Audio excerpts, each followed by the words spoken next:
La Coupe du Monde, le foot, le jeu, les grandes compétitions sportives, ça exprime très souvent des choses essentielles de l'humain, surtout quand, par exemple, comme c'est le cas, toutes les équipes se valent à peu près, et que ce qui va faire la différence, ce sont des facteurs psychiques, mais ancrés dans le corps, et qui vont remonter à la surface, qui vont s'exprimer. J'ai déjà parlé d'un match qui m'a impressionné, je n'en vois chaque fois que des petits bouts, mais suffisamment quand même pour se faire une idée. Le match entre l'Espagne et la Hollande, où l'Espagne, champion du monde, s'est fait littéralement éjecter, parce qu'elle était tellement identifiée à sa qualité comme ça de champion qu'elle donnait rien, comme si elle avait tout donné, et les autres, au contraire, donnaient tout leur possible, et ça créait du possible. Et ce but marqué par le joueur qui plonge, qui est parallèle au sol pour taper la tête avec son ballon, c'est presque un symbole. J'ai vu un autre match, Brésil-Colombie, où là, les deux se donnaient à fond.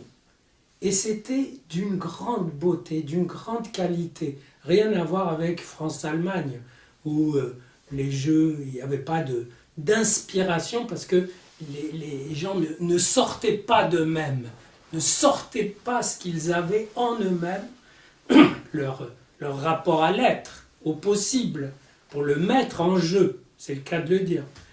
Et donc là, les deux en voulaient, et c'était d'une grande beauté. Pourquoi ? Parce qu'on avait comme deux groupes de ballet, de danse, qui dansaient chacun avec la balle quand il l'avait. Hop, petite erreur, ou bien irruption de l'autre, c'est l'autre corps de ballet qui prend la balle, qui joue avec et qui avance chez l'autre, et ainsi de suite. Une espèce de va-et-vient. Il y a eu très peu de buts, mais il y avait ce phénomène qui est très beau. C'est que quand un joueur a la balle, quand vous regardez des matchs médiocres, même avec des grandes équipes, comme France-Allemagne, quand vous regardez des matchs médiocres, le joueur a la balle, il fait une passe. À la rigueur, l'autre fait une passe aussi. Mais on ne voit pas que celui qui fait la passe, il accepte d'être dépassé par ce geste, c'est-à-dire de s'effacer et de faire en sorte que la passe repasse encore et repasse et repasse. C'est-à-dire que toute l'équipe se déploie en fonction des passes qui se font pour que ça finisse par passer. C'est-à-dire qu'il y a...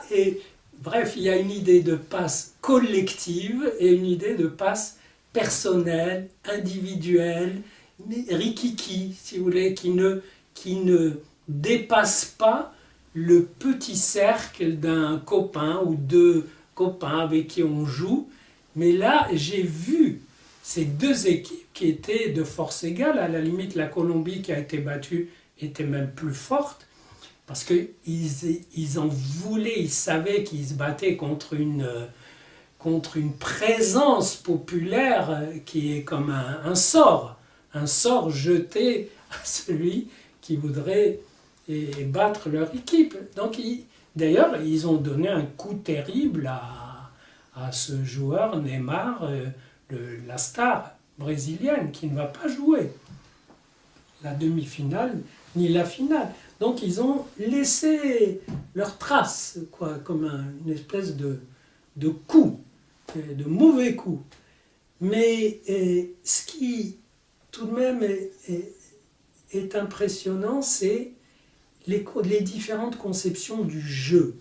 C'est-à-dire qu'on entre dans un jeu, mais ce n'est pas juste pour maintenir le jeu, c'est pour que le jeu serve à déployer, sans jeu de mots, le jeu, J-E, de chaque joueur, et le jeu, le sujet collectif, jeu de toute l'équipe.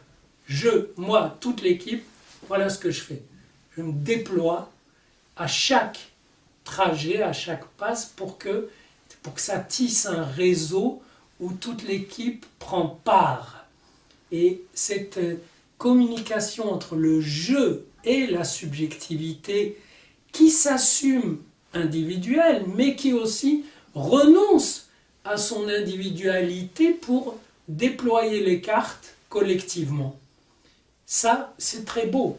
C'est presque toute la dialectique entre l'individu et le groupe face à quoi? Eh bien, à la même chose de l'autre côté. Des individus et un groupe vont-ils faire un jeu aussi inspiré, aussi individuel collectif, aussi singulier universel, ou bien vont-ils se la jouer gestionnaire, c'est-à-dire gérer la situation?